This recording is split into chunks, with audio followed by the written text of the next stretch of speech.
Scaling personalized student outreach with limited resources is tough. At Muhlenberg College, Shane Beglini used Element 451's AI-first Ignite tools to generate a 12-month nurture campaign in minutes. I remember sitting in a meeting, we were talking about long-term lead nurture for a graduate program, and I'm like, okay, I'm going to show off here a little bit. So I built out in the meeting, projecting on the screen, a 12-month nurture campaign, one email a month for 12 months. And I let it run in the background, and I pulled it up on the screen and showed the emails, and they were like, how did you do that while we were talking about this? I didn't. AI did. Harness the power of AI to communicate with students at scale in a single, streamlined marketing automation platform. Now your team can do more than ever with less time and effort. Visit element451.com to learn more. Hit it! That's what I'm talking about. Wait! Okay, now, from the beginning. Hit it, boys.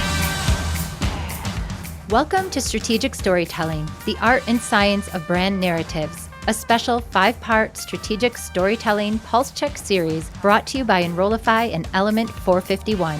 I'm Maria Kuntz, a strategic marketing communications leader with over 15 years of experience advancing institutional reputations and access to higher education. Join me for conversations with seasoned leaders to explore why every message should be rooted in strategy, how to build and lead a storytelling-focused team, the role of AI in enhancing narratives, multicultural storytelling for authentic connections, and the synergy between creative and storytelling strategies. Our goal is to inspire you to uncover and amplify the most impactful messages, doing more with less by adopting a strategic, streamlined approach to content creation. Now, let's dive into today's episode. Welcome to Strategic Storytelling, where we explore storytelling and strategic communications in higher education. I'm your host, Maria Kuntz, and today I'm here with Matt McFadden. Matt is the Senior Vice President at Simpson Scarborough, where he works with their teams to turn insights into brand strategies, creative, and content that create impactful results for their partner colleges and universities. He helps universities bring their stories to life, fostering stronger connections with students, alumni, and communities. Matt's passion for education began during his college days as a tour guide, orientation counselor, and athletic host, where he learned the power of collective experiences and the influence of great people. Today, his work continues to shape transformative narratives in higher education. Matt, it's an honor to have you here today. Thanks so much for having me. This is like an honor to be invited to this. So I'm really excited to be here. Yeah. Well, I've had the honor of hearing you speak at a few things, and I'm really excited to have this conversation about brand storytelling and strategy. Oh, it's going to be great. I think it's like probably one of the most important things that we do. And it is like within higher education, it's sort of always evolving, I think in really, really good ways too. And that's only going to need to continue kind of given what's ahead of higher ed in the next few years. You've been working at Simpson Scarborough for 6.5 years, and I imagine you've worked with dozens, maybe hundreds of schools. So could you share what that experience has been like? The experience here has been great. I mean, it was, getting to Simpson Scarborough is sort of like a dream job in higher ed for me. And I've been in higher education marketing on the agency side really for probably 16 or so years. I cut my teeth with some, really with the Clemson Alumni Association a long, long time ago on some really, really small projects. And then I remember one of the first brand projects I did, actually probably the first brand project I did, was like a small 600 student institution in a town called Due West, South Carolina, which is pretty fun.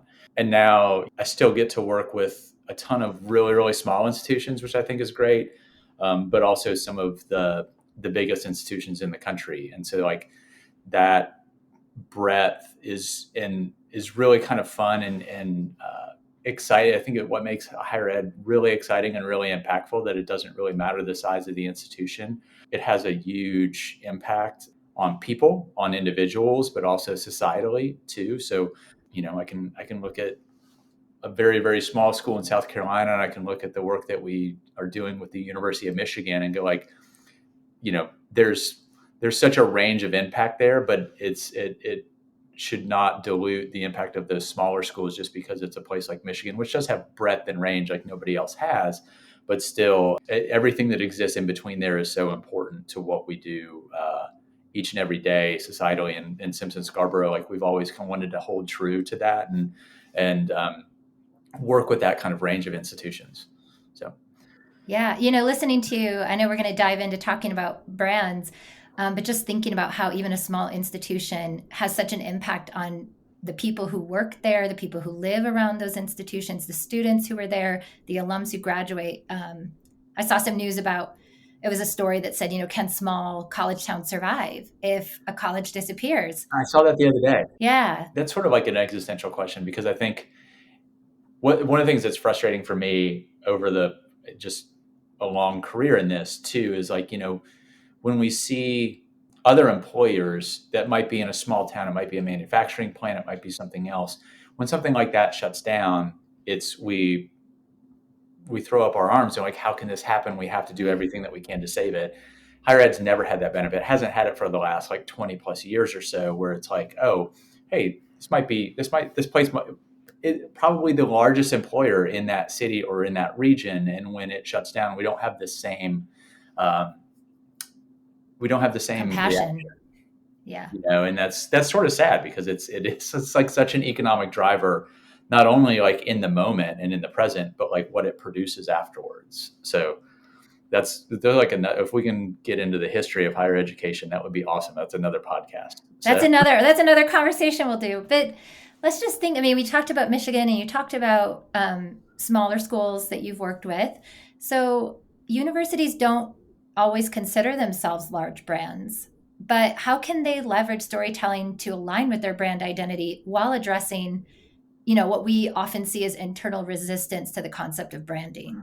Yeah, that's a battle that is, I feel like higher ed marketers are winning. I think the CMOs have made a ton of headway in that regard over the last like 10, 15 years. You couldn't even say the word brand 10 years ago. We've kind of moved on from that. We're sort of like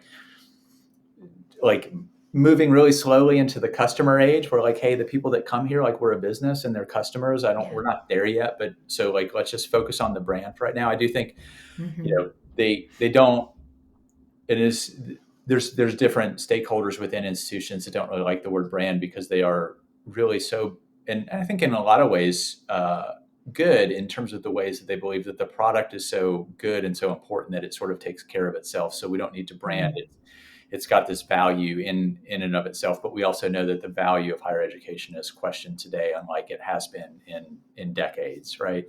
So, but no, I think that it's been one thing to say that they're brands. I think it's another thing to say that they're big brands, which I think we really, really believe in fundamentally. And what we mean by that, whether it's a small school in its region, or it's an Ohio State or a Michigan or a Clemson or Auburn or UCLA, those are big entities, and they have, in all of those cases, big or small, there's huge revenue streams, and it's not just tuition, but you have tuition, you have philanthropy, you have medicine in a lot of cases, you have research funding, you have athletics, you have, healthcare entities on campus, you have safety, and they're huge vehicles of economic development. And when you take all those factors in, this is virtually the same as how we would classify any other giant corporation, right? These, and the bigger schools are in the billions and billions of dollars in terms of revenue each year.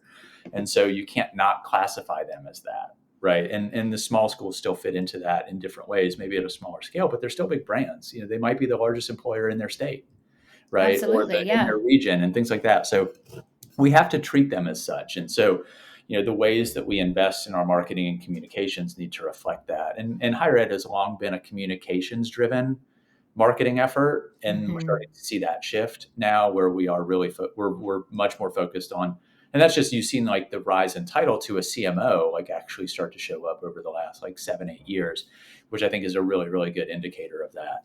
And then the way that we tell stories, a lot of marketing dollars have traditionally been driven through enrollment funding, and not quite as much put on brand awareness and top of funnel activities. And you're starting to see that balance out a little bit more, where marketing and communications is starting to get more of that budget allocated to them, although it's still a fight. And that's not to put down the importance of enrollment marketing. That's a piece of it. But like when those two things are working really well together, you see much more impact because you're building broader brand awareness, you're building broader reputation building at the onset. And then when it comes to the actual product itself and the marketing of that, it's an easier transition and conversion for those prospective enrollment. Yeah. I often think about the fact that enrollment marketing is such a narrow window in one's life, and the university brand, the way it connects with somebody's life can be from infancy to end of life. Yeah. And so there's so much brand awareness, connection, experience, customer experience that happens outside of the enrollment funnel. Oh, yeah. Well, yeah, I mean, it's going to be probably the second largest or maybe the first largest, depending like investment that somebody makes, right? Far and away. And you're totally right. Like the life cycle is, you actually hope it starts like in childhood. We were at a restaurant last night, my wife and I, and we were watching the women's volleyball semifinal was on, and it was Louisville, and now I can't remember who they were playing. But they showed two of the Louisville players when they were kids, and they were like kind of throwing up the L. And I was like, yeah, that's like, they were both from Louisville. They both ended up going to Louisville. Now they're in the Final Four for volleyball. But I was like, yeah, that was my immediate reaction. I was like, look at the little brand impact that had when those kids were like teeny tiny, like 10-year-old girls. And that's what you hope for. Yeah. But then, yeah, you're right. Like you have, when we deal this all the time and in terms of like how complicated communications and marketing get for people, because you not only have to message to them, you have to message to an 80-year-old who had a completely different experience on campus than what is currently happening today. And they may or may not like that. Yeah, there's going to definitely be varying opinions about the current state of things. Yeah. I wonder if you could... Very, very much so. Yeah. I wonder if you could share an example of a big brand that's really recognizable for folks to sort of draw the analogy to how higher ed is this big brand. Oh, yeah. So actually this is relevant to what we just talked about in terms of like brand affinity happening at a really, really early age. So like Nike is that brand for me. And it's like, be remiss to say it hadn't had its ups and downs and its own issues over the years. And currently, like its value right now is sort of coming into question in a lot of ways. But all of that stuff aside, like I remember this was back in 1987 when they introduced like the Nike Air for the first time. And there was the basketball line of shoes was called the Air Revolution, but they also introduced tennis shoes. There was a running shoe, all that stuff. And, like you could have the visible Air. Well, the ad that they came out with in 1987 it was really, really grainy, I think done on like an 8mm camera. And they had some really, really famous athletes, like John McEnroe was in it, Jordan was in it. I'm going to forget a couple other folks that were in it. But then they had like everyday people in it. But the thing that like threw everything like on its side was that they used Revolution by the Beatles as the music. So it opens up with this like really, really grainy like Nike Air logo, and it's like all staticky. And then you hear like that, like opening riff and like Lennon scream, and you're like, holy, like what is happening? Yeah.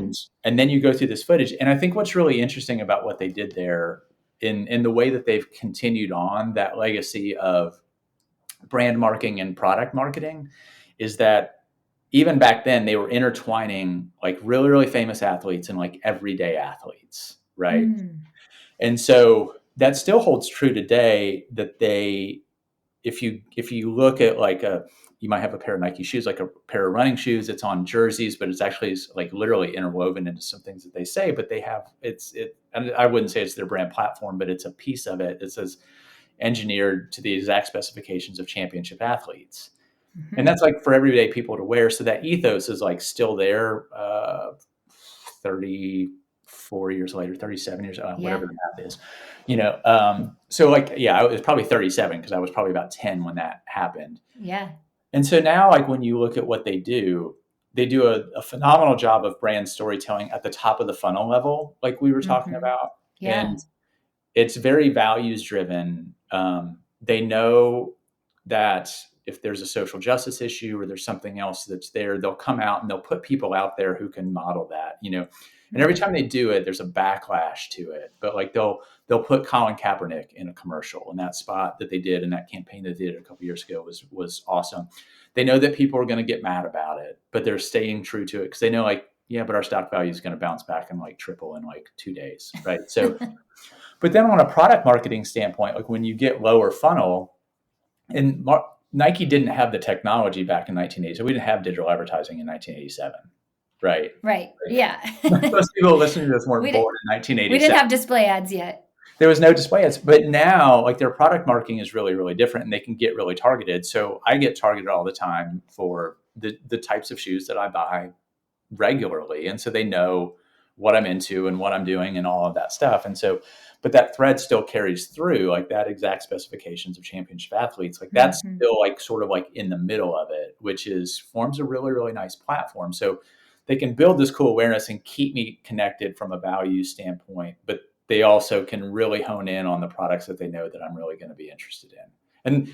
And the difference there is vast in terms of like what those advertisements looks like. This one's a story, right? This one's a product, and that's okay. Right. So let's talk about how that translates then to a higher ed brand and like the brand story versus the product. If we're talking about higher ed being large brands, what can listeners think about, take back with how they approach these different areas of the marketing spectrum and brand storytelling spectrum? I mean, I think the first thing comes down to investment, and you can't do much unless you can make the case to work on the brand alongside of enrollment. And that's sort of dependent on institution type. I mean, I know that you're going to have people that are listening that are working with small institutions and resources are really limited. And so like that partnership, probably in those cases, especially with enrollment, has to be really, really tight. And you have to figure out like how that's going to benefit, like that the brand awareness lift is going to benefit the enrollment lift. And that's really hard in higher ed because higher ed works is very, very like, let's focus on cycles and this next fiscal year and this upcoming class, as opposed to broader brand building that starts with 9 and 10-year-olds, right? Unless you have a huge athletics component within there. So I think like the investment part of that comes first, but that gets tricky. So then you start to have to think about how is our marketing and communications team, if we're really, really small and agile, how are we getting more owned content out there? And then how can we create the connections with enrollment so they're still in the same story? And I do think that does start with like, let's make sure that we have a really, really solid brand platform and a foundation that we can sort of build everything off of, including a narrative, like let's tell the story of this brand up front. It's a really, really good vehicle in terms of getting internal buy-in with that. A lot of your internal stakeholders, not on the Marcom side, but like faculty, staff, leadership, sometimes, if you give them a brand platform, they're like, oh, this sounds good. And it's inclusive of all this, but it's the functional benefits a lot of times, and they're intended to be that way. They're intended to be more functional and pragmatic versus the emotional benefits of what that looks like. And that's where like a brand narrative comes in really, really handy, because you get the emotive side of it. And somebody should be able to read that like, oh my God, that feels like us. Right.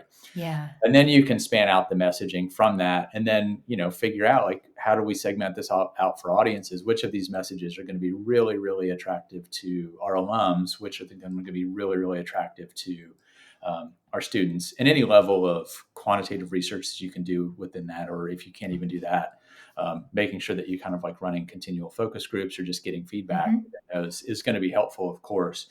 But I think in ways to connect those two entities, especially, I think really starts with that investment, either monetarily or with people, around building a really, really strong brand platform that's guided by insights through whatever data you can access.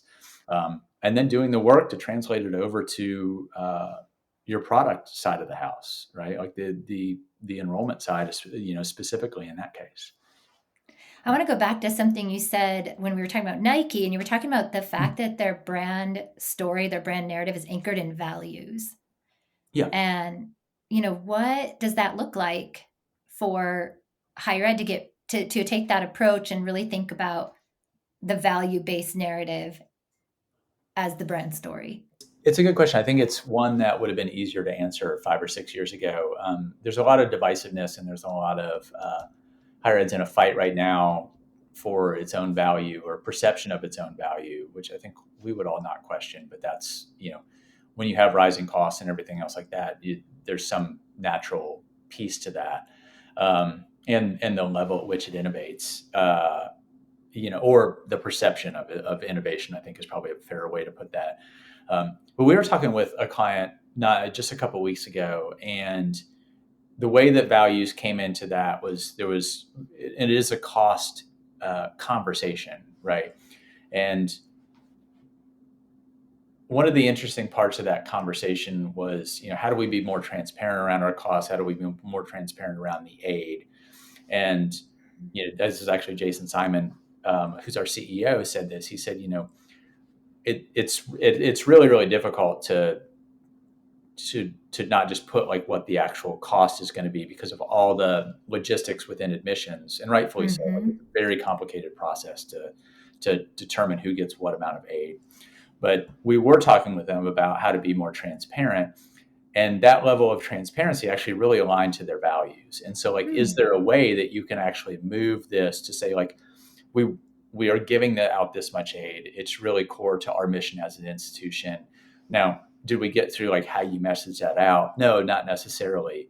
But it's an interesting way to start looking at things, and that piece of it, like the admissions piece and how that comes to pass and how aid is given, that's a marketing function too, right? Like it might be the more logistic side of marketing, but it is something that happens, and it helps to drive. It's price and product, we got the 4 Ps. It's one of the Ps, right? And so, like, I think there's ways to align the values of the institution and what you hold dear across some of the 4 Ps, to use some of your examples. And I think that's one of late that has sort of like been top of mind that I thought was a really interesting way to approach it. Of like, hey, you might not do a calculator, you might not do that to give them that, but there's ways to message that out that, this aligns to our values, and that's a way that we can start to talk about it.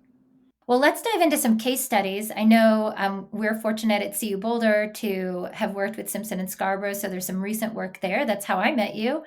But let's just start with, what were the insights or lessons you learned from working with the University of Colorado system, the whole 4-campus system, through their storytelling initiatives? So that, I think, is one of the coolest projects because it kind of runs the gamut across a lot of different goals and for different audiences, right? So in some cases it's, hey, enrollment is the sole focus of this. And, when you're working with an entire state system, you have a ton of different stakeholders, as you can imagine, not just prospective students and their parents. You have state legislators, policymakers, you have 4 different institutions and everybody there. Well, you have medicine involved in that, you have research involved in a ton of this. And then you have the general public. And so one of the challenges with that was around the broader perception narrative of higher ed, but nationally, but also kind of like in a microcosm in the state of Colorado, what that looks like. You have very, very different demographics in Colorado. If you're not on the front, you have the Front Range, and then you sort of have like all the everything else. Yeah. You have everything else. And so, like, how the messaging gets, there's a couple of ways to approach it. Like, one is like, can we build an umbrella overarching narrative around this that's going to be really fundamental to that? And then from a content and a storytelling perspective, or even a messaging perspective, are we segmenting that out into these different regions who have different opinions of our institutions that's really going to resonate with them? And so through that, and then you also have the underlying goal of, we do need enrollment at these 4 institutions, and we need to grow it in certain places. But one way to tackle that is tackling perception at the onset and saying, like, here's the impact that these 4 schools make, and let's make sure we're telling that story accordingly. So the campaign was launched really as sort of like a love affair with the state of Colorado. And that was one of the things that we heard from leadership there. It's like, man, if people knew what we were doing at these 4 schools, they would fall in love with us. And so you sort of like have one of those moments, not mine, but our creative team and our strategist. Yeah. It's like, hey, we might be able to explore that a little bit. And so hence came the idea of sort of like, what do you love about Colorado?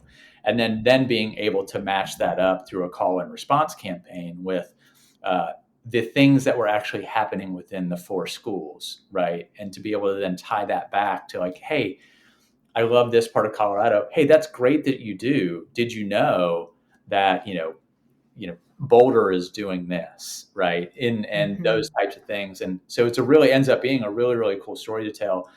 And it also allowed the public, it allowed for 2 things too. Like it allowed the public to be involved in a major part of the campaign. We did an entire roadshow. Like we rented, I don't know if we rented it. Actually, I'm not sure the financials, but we had a Sprinter van that like we wrapped, with the campaign on it. It went all over the state. It's done that a few times now, where we got to do like, in the street interviews at big events and things all around the state of Colorado that didn't necessarily have anything to do with what the colleges were doing.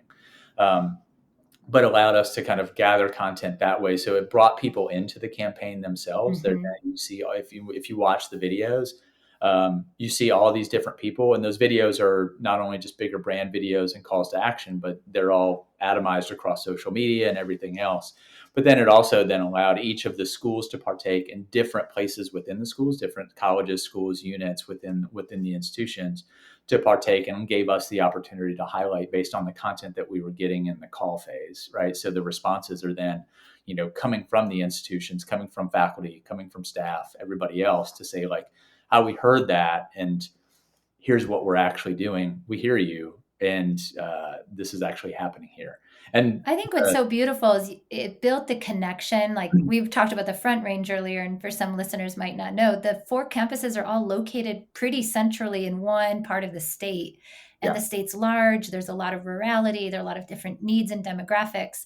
And so to help build that story of how these institutions that might be 7 hours from where you live have a connection, I think has been amazing to watch it come together. Yeah, it's really cool. And I think it gives the 4 campuses themselves the ability to leverage that broader awareness campaign too. I know at Boulder, the social team there is using the assets there intermittently, like where they want to pump something up a little bit. And so you're starting to see a little bit more familiarity. System brands are sort of weird to work with, not themselves, but what the general public understands about university systems, Absolutely. which is not much.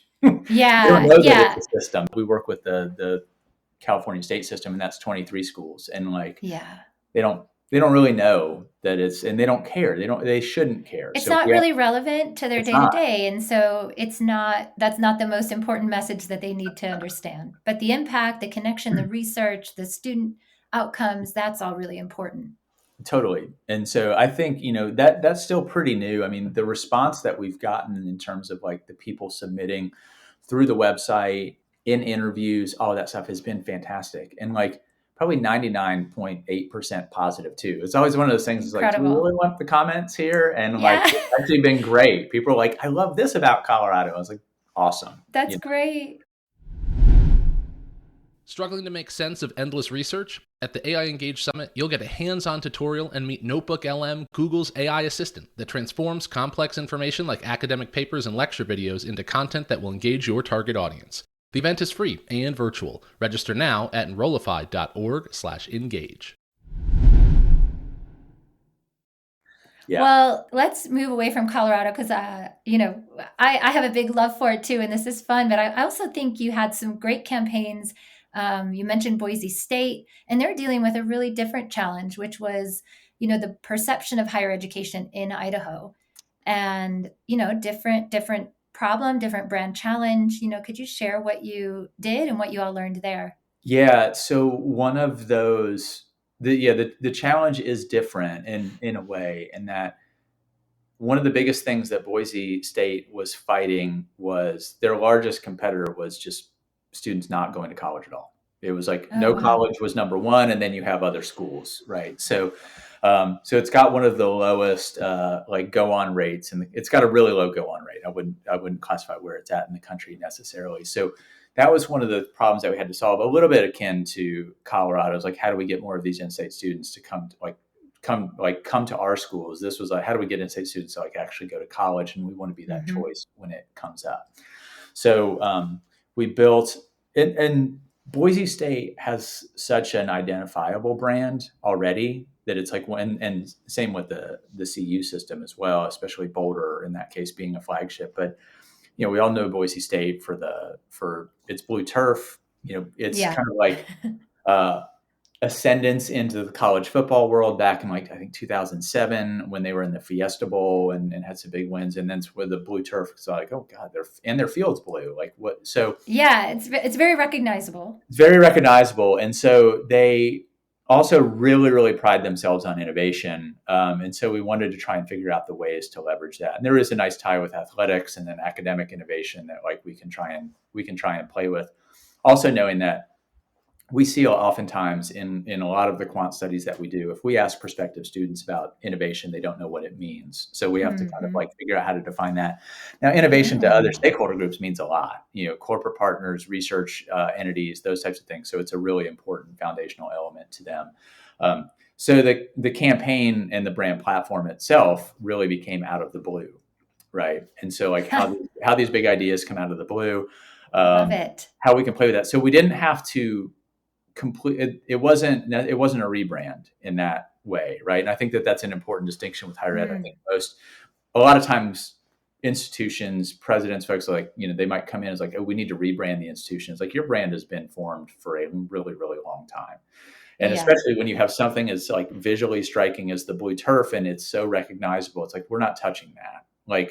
We're going to lean into it, but let's figure out the ways to lean into it in distinctive ways that also help to solve this core problem around perception within the state of Idaho and draw more in-state students in. So from a storytelling perspective, there's a lot of content that's out there with Out of the Blue. But one of the most important thing to note is we used Idahoans as the heroes in all the stories. But beyond that too, they were students who had overcome some major adversity in their life. And so that was part of the story that was interwoven that we thought would make a really good connection. The results of it have been really, really cool because they saw a 20% increase in the number of first-time student enrollments from Idaho residents. So is the problem completely solved? No, but that's a huge uptick in trend towards the goal, one of the primary goals that we were trying to solve in terms of a result standpoint. Overall enrollment in that 3-year period that the campaign has been out there and running is almost 3%. So they've seen growth in the right way in both of those places, not only just overall enrollment, but that movement with in-state students. That's fantastic. So how about one more example of learnings and takeaways, but let's go to a smaller school. You did some work with Scripps, and I thought maybe it'd be great if you could share what the challenge and learnings were with that institution. Yeah, Scripps, I love them so much. We've worked with them actually since the spring of 2020. I've known Binti Harvey and that crew for a long time prior to that. When COVID hit, it's sort of we were able to step in and help them with some immediate problems in just terms of turning some things digital that would have been traditionally on campus events from an enrollment standpoint. But in the scope of that work, we started to work through some deeper quantitative research, also reimagining the brand platform and what that started to look like, and then ultimately a new creative concept and a brand campaign that would come out of that's still out there running right now. That not in terms of large scale media, but I think that's also important to that because it's a differentiator between the Colorado and Boise examples is that not everybody wants or needs or has the resources to put out huge media campaigns. And that's actually great because you don't always need to. One of the cool evolutions with Scripps from a storytelling perspective was, and this is, I would admit to I'm the 47-year-old white guy talking about a traditionally, historically female institution, but we also know that is changing a lot in the way that we define maybe a traditional single-gendered institution has changed, especially in terms of the way that gets messaged out. I probably should not be the one carrying that message. But I'm going to tell the story, but I think it's important to note that you don't need to hear this from a white guy.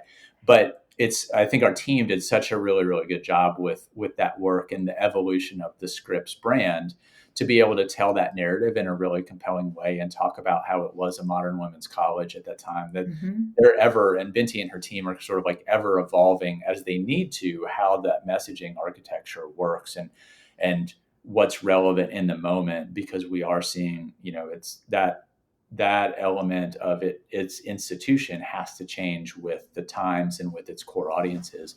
I think one of the cool things that we did back in the day was, it was around a campaign, and the website that we built was really a storytelling vehicle trying to just unpack all the experiences within and around Scripps, because it's in this really cool location in Claremont, California. It's part of the Claremont College Consortium, so we wanted to tell that. But the team took a really almost like a travel approach to it, which I think was a really cool way to tell the stories. And so there was inspiration drawn from Condé Nast at the time, from, I don't know if they still do it, but Airbnb actually used to do like a print publication. They used to do a magazine. Yeah, you'll see them sometimes in Airbnbs, yes. Yeah, so I was just at one not too long ago with my family. They did not have one, but I was like, there was some inspiration from that and some other sources like outside of higher education, which I also think is important to do and something that we hold dear to. Like we can't just engross ourselves in higher ed because everything would be the same. But we took that approach. And so the way that then the stories were told, it was through the lens of the students there, but like where were their favorite experiences to do? And then the way that was designed out and the content was produced around it was actually really, really cool and compelling. And it was just like really, really simple, like web experience that they could go to, that the campaigns were throwing them to, but then also their email, their CRM, all of that stuff was kind of pushing everybody to that. But it could carry through the larger brand narrative that we in the Scripps team really worked through. And then it kind of came out in content in this kind of cool way that's like, hey, this is going to be this kind of like, you're going to get to, it was all about exploration, right? And that within that area, within the things on campus that were there. And I thought it was a really, really cool way to do that. And also not one that was like $1 billion, right? Well, nothing in higher ed is $1 billion, but that's right. But it didn't have to be the most expensive thing anybody had ever done. In fact, like one of the fun, like behind the scenes thing, the way that we showed off the initial concept or the really rough sketches behind it and because we know Binti and that team so well, we had it in like at that time we were using Box. So it was just in a Box note. And like we had dropped in the images, and I was working with the creative team. And I was like, they're like, should we blow out like a big presentation? I was like, no, like, let's just walk them through this. And like, it's all conversational. And like, so we started. The concept's there.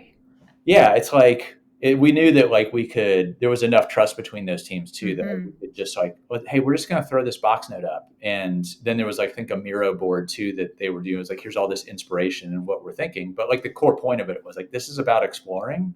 Yeah. And that was the insight that we had gathered through kind of the latest round of data gathering and conversations. And they were like, oh, we got it. Like, so the big idea was really easy. So it doesn't matter the vehicle that you put in front of folks. Right. It's that creative process, the collaboration, the idea sharing. Matt, something I really like that you shared, pulled in examples from Airbnb and Condé Nast. And to me, those are really lifestyle brands. And it's an intriguing concept because I often think, universities are building these long-term relationships. There's a lot of identity tied up in brand and an affiliation with the university. And so this concept of using lifestyle brand tactics is really interesting. And I think something that some universities could lean into, and it sounds like it really worked for Scripps. Yeah, I think I think you should be looking at those resources outside of higher education and looking at larger brand campaigns to see what they're doing, and not just the 30-second TV spot, but like what's behind it. I also think like that approach works, and it's especially important in our digital work too. I know Lex Haid, who's our AVP of UX, or actually AVP of Interactive, but UX is underneath it. They spend a ton of time outside of higher ed in terms of like what is an actual customer experience that 16, 17-year-olds are expecting to get. How does that translate into digital? So a lot of our website work over the last few years has been really focused on a more expected shopping cart experience as they're going through the process. So looking at those types of things. So, I mean, like the overarching brand creative strategy is one thing, but I think even looking a layer deeper and like, how do we take in higher ed for a long point in time, like they haven't changed up their shopping experience, right? Just not from a digital perspective, but the way that you have to like move through the process, and it's not the most friendly for customers. Well, how can we start to move that a little bit without trying to change the inner workings of the institution, but layer on top of it like a UX that is going to be more familiar and more enjoyable for that prospective audience group. I've got one last question and then a couple of lightning round questions for you. Okay, great. What advice would you offer to universities working to refine their brand narrative and storytelling? I mean, one, I think just make sure there's a brand narrative that exists, right? Make sure that there's a brand platform that's in place. And if not, I would go to work on that. We've seen in our CMO study that we do basically every year, the recognition that does exist on campus has gone up and up and up for the last 6-8 years that we've been doing it. So like that's good movement. Like 8 years ago, if you surveyed the number of institutions that didn't have one, it would have been way higher than you would have liked to have seen.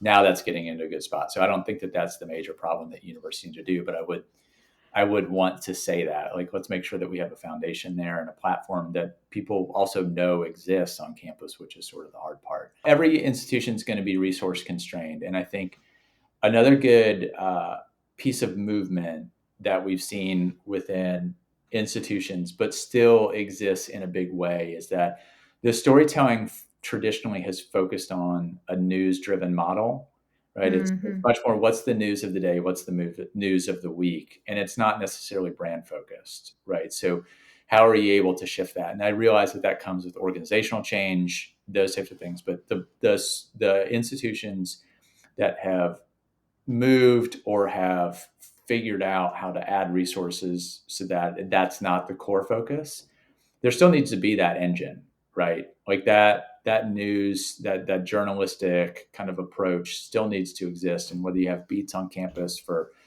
your colleges and schools, or if it's, one singular person who's cranking out that content, I don't want to say that that's not important. I think that like the shift in focus towards a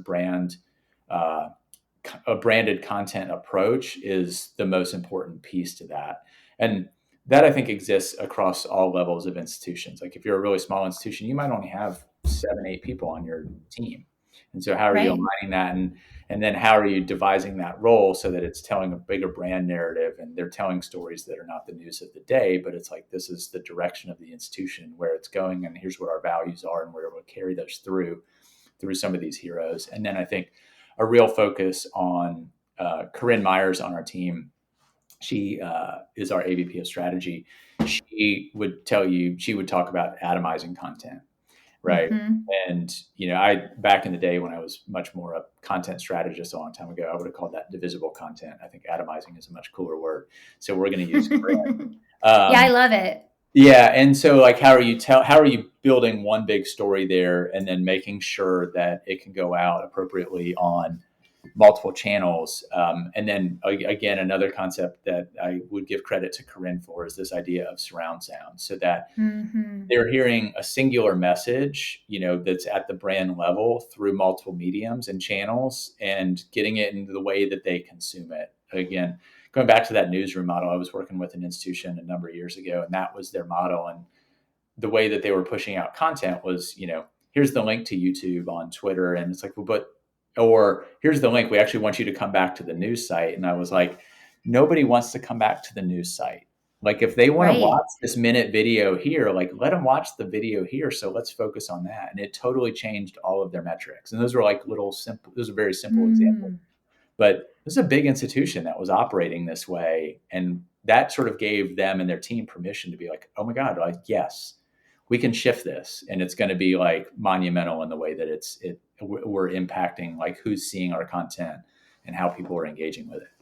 So incredible. Well, thank you for sharing all of that. Here's the couple quick questions for you, and then we'll wrap this up. Number 1, what makes a great story? Okay, so I'm going to give you, so this is an example I go back to all the time. And again, not one of my ideas. Trey Stone and Matt Parker, the guys, Book of Mormon, South Park, those South guys. Park, yeah. So, well, yeah, as a Colorado. They're CU alums, yeah. So I didn't even think about that. So there's a video, and it's really easy to find on YouTube, and it's the framework that they talk about for storytelling. And they're basically like, if you write a scene, and then the next scene just starts with like, hey, this happened, and then this happened, like, and then this happened, like that's a miss, right? There's no drama in between those things. So the framework should actually be like, this happened, but this happened, therefore this happened. So it's the difference between like, and then like the direction that they would say is like, there should be a but or a therefore, which is the introduction of conflict. Right. Yeah. And which I think is like, it's this really, really simple model, and it's really, really cool. And I think it's really good. And I think the boys example that I gave earlier, like where all those heroes had some level of adversity, I think falls into that really, really nicely. I think the team did a good job with those. So love it. What's your favorite story or advertisement of all time? I would go back to the Nike Revolution ad from 1987. That's the one that always sticks with me. It's the one that sort of like got me interested in the industry. I was like, ooh, that would be, I never thought I was qualified to work in the industry. So I went to school to be an architect for a while. And then I was like, no, I kind of want to go back into marketing. And that ad is like, it was so sticky. And so just beat you up right out of the gate. And you're like, I got to go outside now, and I did. I bought like a pair of Air Rebel. I saved up so I could spend like the $125 at the time when I was in like 8th grade to get them, So yeah. It worked. They had you. It did. So 2 more. What do you predict for the future of higher education marketing and communications? That's not a lightning round question, but like, let's do it in short form. I think I would say that the importance of the connection between strategic planning, the brand, philanthropy, and then enrollment, obviously somewhere in that mix as well, I think we're going to see more and more of that, because we're seeing the tenure of university presidents is now under 6 years. And so anytime there's an introduction of new strategic plan comes in, so like better aligning there. And then I would say the grad program space is going to continue to grow. And so like how you're telling that story through those programs, which again, we're getting deep into product marketing there. But if you've seen the Western Institute, Western Institute Council on Higher Education, if I'm getting the acronym right, but that report last week of where they're thinking those enrollment trends are going state by state, it's not great. And so I'm going to have to look at that one. You're going to see more institutions. Some of them were really surprising to me. I was like, oh God, I didn't know that was happening in that state. But you're going to see more of an investment in those online programs, which a lot of those are going to be grad, not all of them. But like, so you're going to see more investment there. And so I think it's just important to think about how the brand's being told through those, because oftentimes you have deans running those programs and they're just revenue, and that's what their focus is. And you're missing the opportunity to tell the brand story there too. So, all right, last one. What's your mission as a leader? I would say the things I like to do with our teams the most is that mentorship side of things, or in and around higher ed, and just an understanding of like what our CMOs are going through and what they're doing, and how difficult it is oftentimes as an agency to move the work through the institution. And so with that, it's like, helping the team to level set in those moments to go like, it's very, very hard. It's not like other industries where throwing out a brand campaign would be much more seamless. But continually trying to make the work easy internally for us to do, so that it's more enjoyable, so that we produce better work, right? And because that better work has this big, broad impact. And I shared some of those stats with like Boise and places like that. But like, it's philanthropic impact. It's all those things that move society forward. And if we can play like the small part in that and have it be enjoyable in the process, I would hope that I had done my job that day. Fantastic. Matt, thank you so much for joining me this week to talk about brand storytelling and brand campaigns. I know listeners are going to love hearing your story, insight, and advice. Maria, thanks so much for having me and inviting me. I'm really, this is an honor to do this. And I really appreciate the invite. Absolutely. Until next time, everyone, stay tuned and keep sharing stories.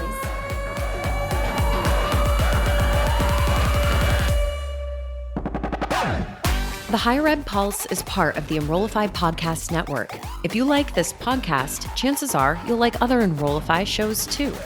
Our podcast network is growing by the month, and we've got a plethora of marketing, enrollment, and higher ed technology shows that are jam-packed with stories, ideas, and frameworks, all designed to empower you to be a better higher ed professional. Our show helps higher ed marketers and admission pros find their next big idea and features a selection of the industry's best as your hosts. Learn from Brian Gross, Eddie Francis, Jenny Lee Fowler, and so many of your favorite leaders in higher ed. Enrollify is made possible by Element 451, the next generation AI student engagement platform, helping institutions create meaningful and personalized interactions with students. Learn more at element451.com.